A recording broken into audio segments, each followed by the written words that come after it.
Obviously, there's the different types. We're going to talk about those. That's a very brief side, but you can think about it. Hey, top secret, secret, confidential. What is involved in the application process? That is a very important thing here, because if you were trying to obtain a security clearance, knowing how that process works, filling out this long form called an FS86 or doing it online through what's called an equip is paramount. That's how the government gets to know you, right? And then they do a bunch of investigation. It's very important that the answers you give in there are correct. And if you got to explain something, you explain it. And I'm going to tell you right now, a pound of prevention is worth an ounce of prevention is worth a pound of cure, right? Because if the government flags something, it's very difficult to get them off of that.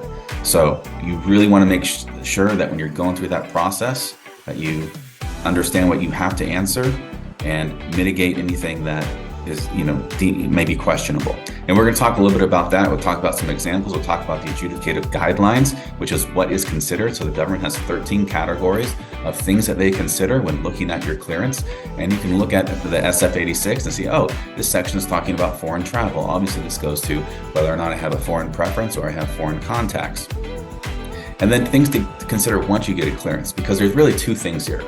One, it's obtaining the clearance, and two, it is maintaining the clearance.